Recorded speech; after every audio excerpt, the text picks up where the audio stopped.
Good afternoon, and welcome to Doing Justice Brings Joy.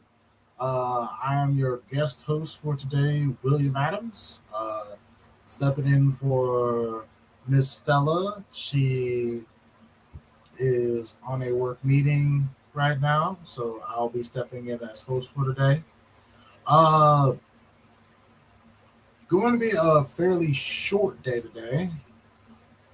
Uh, only t- We're going to go over the recent legal trial of Afro Man, the rapper and musician, and what it says about protest, what it says about free speech, and the First Amendment in this current climate under the Trump administration. And for background, uh, Afroman was a rapper in the early 2000s who was famous for a song, Because I Got a High. Uh, and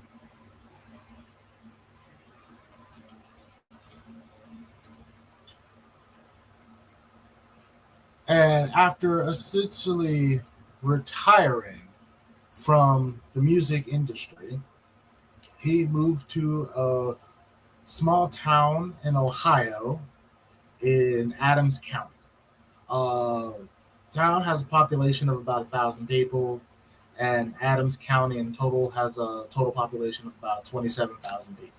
So a fairly small community.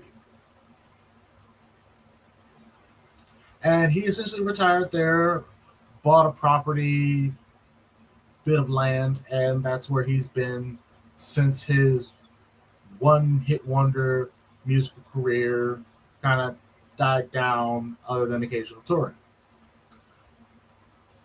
In 2022, the Adams County Sheriff's Department, uh, working off an anonymous tip from a confidential informant, raided Afro Man's house.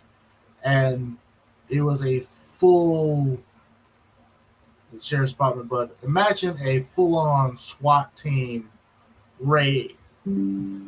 Body armor, AR 15s, multiple vehicles, at least over seven sheriff's deputies, all coming in armed to his property.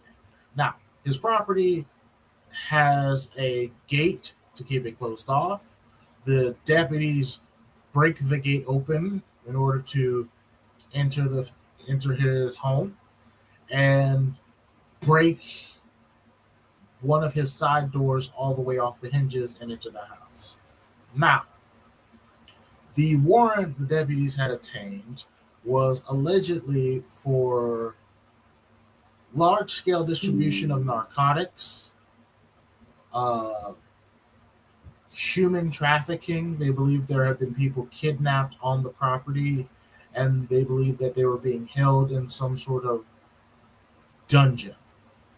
That is what was apparently reported by the confidential informant. None of these things were found. The house does not have a basement, let alone a dungeon, and there was no mass amount of narcotics found on the property. But the cops do conduct a thorough search of his home, going through everything, including his suits, and eventually, while going through his suits, discover cash he had been paid for a music gig he had previously done. Now, Afro Man, whose full name is Joseph Edgar Foreman, was in Chicago. He was actually on his way home from a gig in which he was performing. as the raid was occurring. He is watching the raid happen on his home security system. He has a full home security system with cameras in multiple rooms and cameras across the property. So he is seeing the entire raid unfold as they are going through his house, as they are going through his CD collection, his suits, turning his suit pockets inside out. He is watching the whole thing. The raid turns up nothing. Afroman then is in contact with his wife, who was nearby with their child, and seeing the disturbance arrives on the property. She and the children in the vehicle have AR-15s and other rifles pointed at them as they are pulling up to the property and attempt to figure out what's going on, and also in assisting in the search, because Afroman and his ex-wife decided it would be better for them to open the safe in his home rather than have the police rip it out of the ground and take it to the police station. So they do so and comply with the search. After the search is concluded, Afroman, the police seize the money and nothing else. Or I think maybe vape pens, but they seize about $4,700 worth of cash and vacate the premises. Afroman again tries to contact the police department and asks if he's under arrest, asks if he is being charged with anything. And once he establishes that there are no charges coming and that he is not under arrest and that there's no longer an investigation, asks the officers if they would repair the damage to his property because they've wrongfully broken his gate, broken his front door, and according to his estimates, committed about $2,400 worth of $24,000 worth of damage to his home.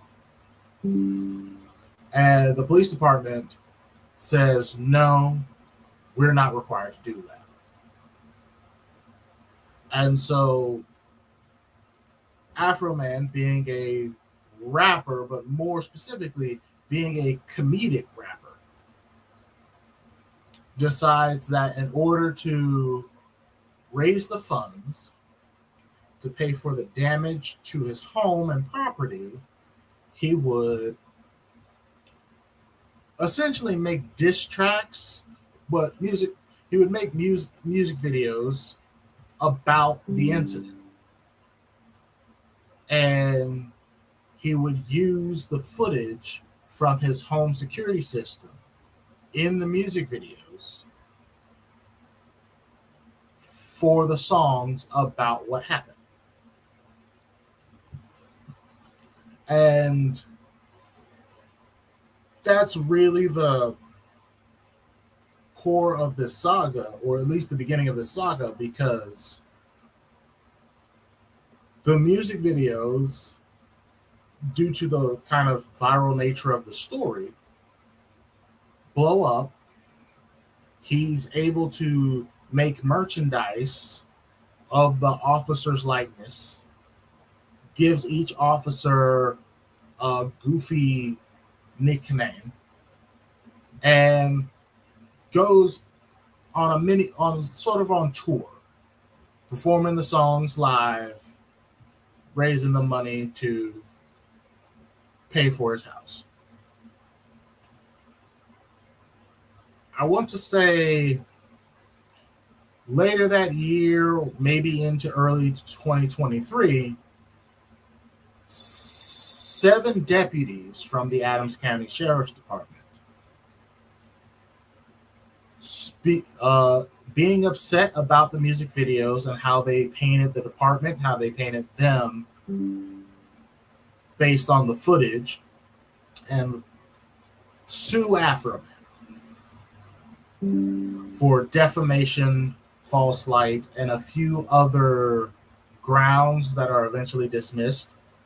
And that case went to court last week. In that case, I don't want to be right. So they filed a lawsuit. Afroman had previously filed against the police department to try to get the money back, but because the warrant itself was legitimate, that means the conduct of the raid is also treated as legitimate, and therefore there is no need for the police department to compensate Afroman for the damages. And for similar grounds, Afroman also tried to countersue these sheriff deputies, but that was also dismissed out of hand before court. The court case is defamation and false light. Defamation is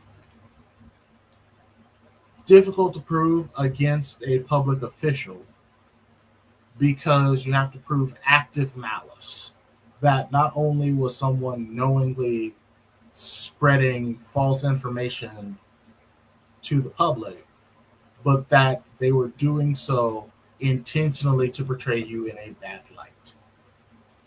False light is more about giving a negative impression of a person or public official.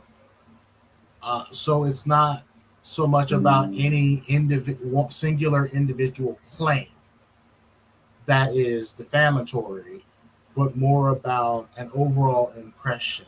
Think a political campaign ad, right? And how they can be very mean or very antagonistic to an opposing candidate, while no individual statement made in the ad may be defamatory. The tone of the ad overall is designed to paint the opposition in a false light. That is roughly how that law works. And so these are the 2 grounds on which Afroman is being charged, where he is defending. His defense is based in the First Amendment, specifically the exceptions for parody and satire, because again, he is a comedic rapper, and the basis for this is comedic music videos. And so this was an important case that slipped under the radar. It slipped under the radar because Afroman is not very prominent, and this is a very small town.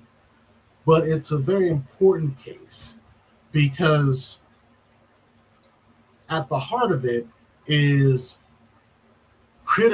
public criticism of law enforcement. With everything going on with ICE and with the arrest that happened earlier this year of someone making an online comment against Donald Trump. Right? They were actually arrested and taken to the station.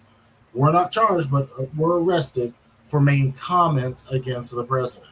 So this case being sheriff deputies actively suing a comedic musician, a comedy musician, for defamation for criticism of their actions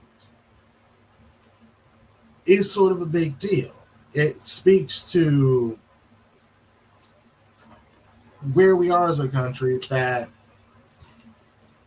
like the possibility truly existed of a precedent being set that police officers can sue members of the general public for criticizing their behavior publicly online or for making fun of them, which is what Afroman did.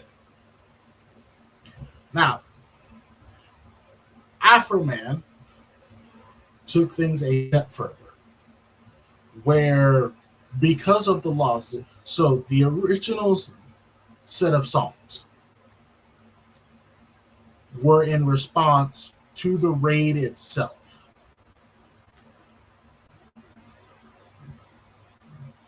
Right before the trial, Afroman released a separate set of songs in response to the lawsuit. Another point in the saga that I forgot to mention is once it was revealed that there were no charges filed, that there were no charges against Afroman filed, and that there was no further investigation to be had against Mr. Foreman, Afroman. The money they seized is just his property. It's no longer tied to a criminal investigation, so it needed to be returned to him. Afroman, after his interactions with the police and after one, what he witnessed on his security camera footage, and two, based on him releasing the original music videos and criticizing the police, decided that he did not feel safe going to the police station by himself. And so he brought his attorney as well as the local news to the police station to sort of cover the event and make sure he was covered so he could extradite himself from the police station without any undue harassment or hostility. When he gets to the police station, the officers at the police station open the evidence bag and count the money, right? Just standard procedure. Ensure that all the money that they took from him or that they recorded that they took is returned to him. The money in question comes up $400 short. So it's about $4,700, and it comes out to $4,300 roughly. So they're $400 short in terms of the money. And they proceed, and it is on the local news, they proceed to count the money multiple times, and there are $400 missing. And so from that point on, Afroman begins calling the police officers thieves on every platform available to him, saying they stole from me, they are thieves. And that too becomes a claim for the defamation and false light in the lawsuit. Now, in the trial,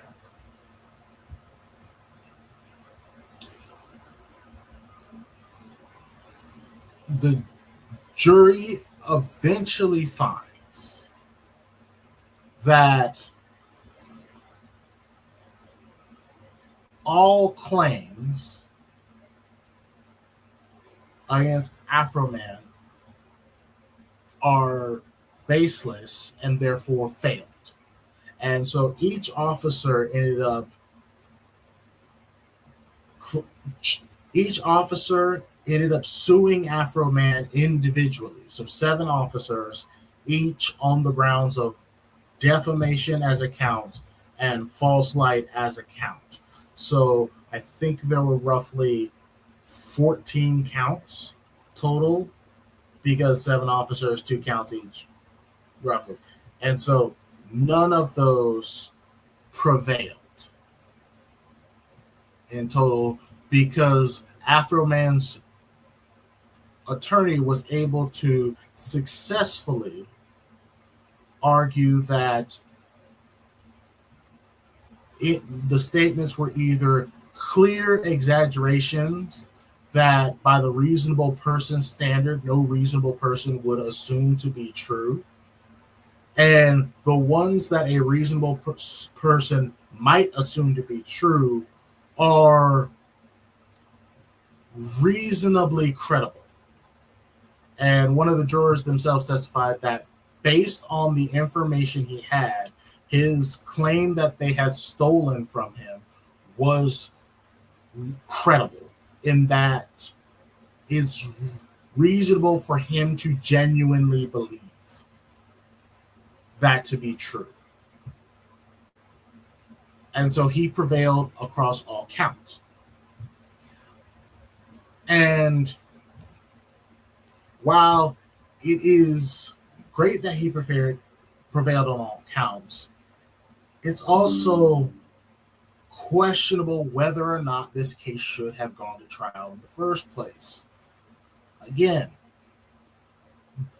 they are essentially suing a musical comedian for jokes and calling it defamation of a public official. How does that translate to, say, late night talk shows or stand-up comedy? How does that translate to political satire? How does that translate to other music, to other news reporters or political correspondents, right? Whereas I would say a reporter may have a burden of accuracy. Artists and comedians do not, especially when it comes to parody. And so this was a significant case in that it reaffirmed free speech rights, but it is not quite over yet because the officers have expressed, or at least their attorney has expressed, intention to appeal the decision.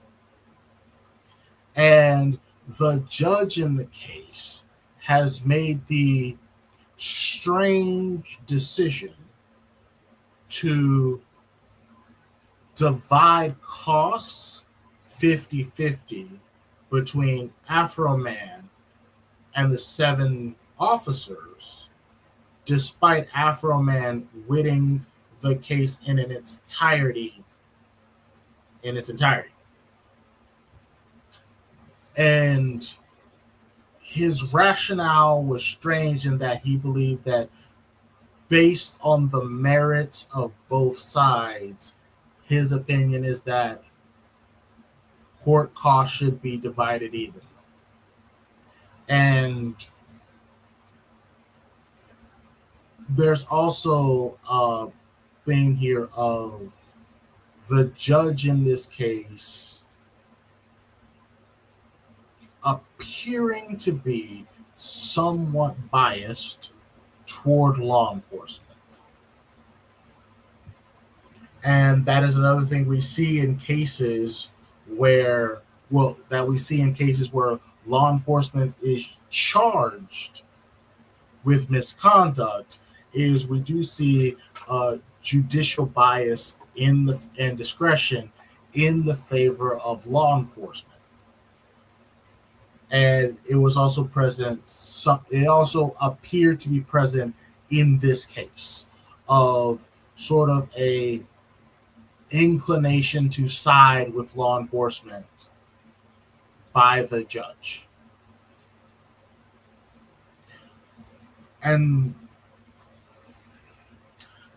I really want to bring this up because one, Afroman does show us the power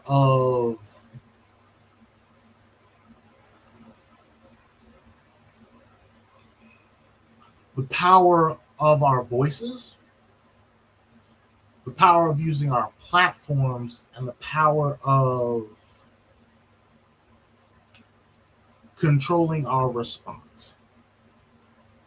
Because with everything going on in the country, sometimes it seems like people just feel the need to do something immediately in the moment and just going out and doing anything. But sometimes having a thought out response and a positive, peaceful response can bring more attention and get more progress than just showing up and showing out. Because again, initially this became a bit of a story, and he was able to essentially raise the funds to repair his damage, but also call out publicly these officers. And I believe that is something we should begin to do. Not necessarily make music videos, but begin being vocal about calling out public officials for what they do in a direct manner, and you use our voices. Because again, in these times in our country, it can feel like our voices don't matter and that we're just shouting into the dark. And I think that is what the opposition wants. They want you to feel like your voice doesn't matter. But this is an example where elevating your voice can create I don't want to say not viralness, but it can create a conversation. It can get the community involved. It can make the community aware. And that's very important in these times. And so that was the Afroman case. Again, many strange things. For example, sheriff's deputies taking the word of a confidential informant. And as part of the case, they had to kind of reveal that there was no other grounds for the raid itself. And so to mobilize an entire, and I keep using the term SWAT team just for the visual, but it's the sheriff's department, but just kind of that militarized police presence based on the word of an informant who there was no evidence had ever met or seen Afroman in person. Like, obviously they're aware of who Afroman is and aware of where he lives, but there was no reported connection between the confidential informant and Afroman disclosed by the sheriff's department. So they seem to be two unrelated parties. And so the idea that the police would accept this type of information for a raid is questionable in and of itself. So if you have the time, look into this trial. There's a lot of questions about police conduct, police procedures and training, especially when it comes to testifying on the stand.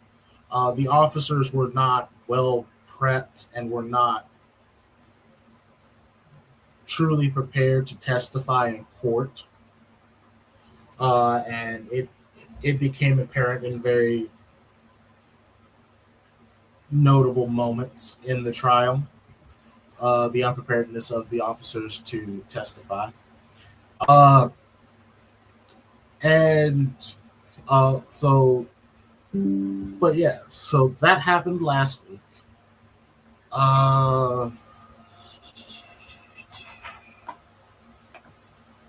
I'm waiting to see if Miss Adams will be joining us. She may call in. And if not, I may move to a different topic.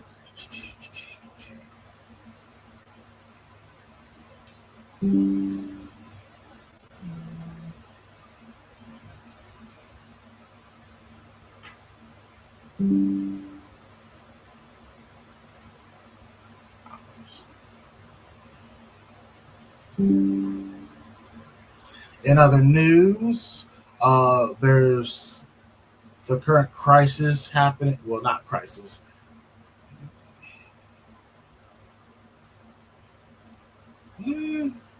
Crisis might be the word. There's current issues happening at our airports with the TSA and ICE. And the Senate has apparently passed a measure to at least fund the TSA, because the reasoning for the backlog is that TSA workers, due to a government shutdown over ICE funding, or DHS fund, Department of Homeland Security funding, but essentially funding for ICE, due to a disagreement about further funding ICE in Congress, leading to a partial shutdown of the government, TSA workers were essentially not furloughed, because they are essential workers and so they must come to work, but weren't being paid. So they must come to work but are not being paid. And so obviously certain people aren't necessarily coming to work every day if they're not being paid full time, because they have bills and they have things to take care of. And that is what had caused the backlog, is everybody's not showing up to work because their paychecks have essentially ceased. And as a response, both to the pushback in Congress against DHS and to the backlogs at the airports, the Trump administration decided to pay ICE agents to go to the airports. And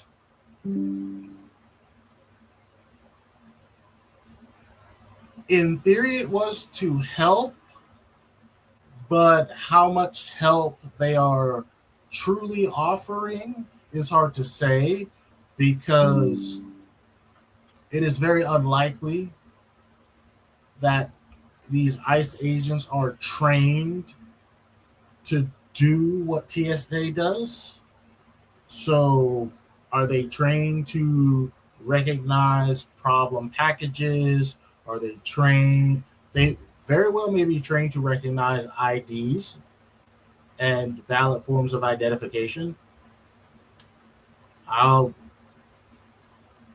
give grace on that, but are they trained to handle airplane procedures, searches, the metal detector, take your shoes off? Are they trained in these policies and able to actually help TSA run officially? There are some signs that they're just kind of hanging out in the building, not doing anything, which again, when the issue is the TSA employees are not being paid, but you have to do, but are forced to come and perform their duties, and then you are paying these ICE agents to be there and do nothing.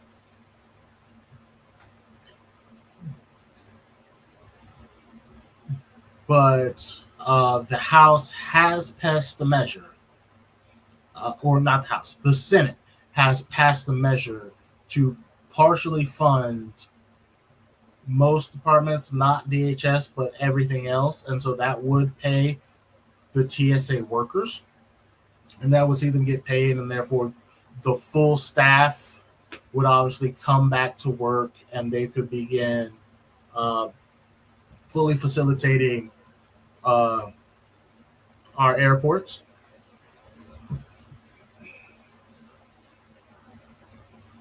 Uh, Again, another issue with the Trump administration is the Department of Education is being moved out of its building because it's been gutted to the point where 70% of the Department of Education building is vacant. So the Trump administration has very much gutted the Department of Education. And so we are having sort of a funding crisis when it comes to our national agencies outside of DHS and I would say the military. Outside of Homeland Security and the military, I think the Trump administration has basically cut funding to every federal department, and it's causing our government to, on a national scale, function less efficiently and causing backlogs everywhere.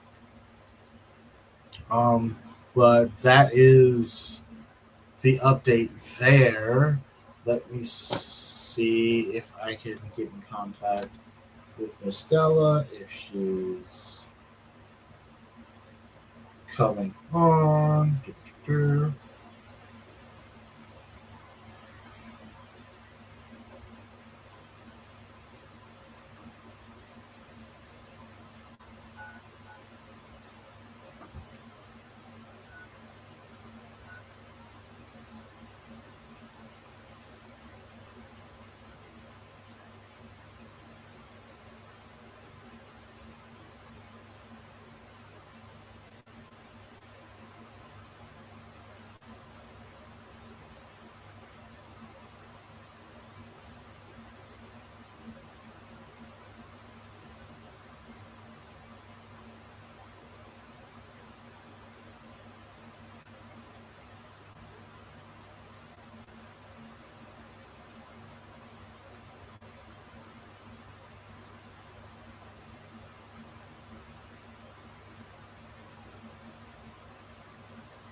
If not, I may call the show early. Like I said at the beginning, I'm sort of filling in, and this is sort of impromptu. Uh, he had a last minute meeting that came up and just wanted me to kind of fill in for the time today. So, with that said, uh, this has been Doing Justice Brings Joy. And until next time.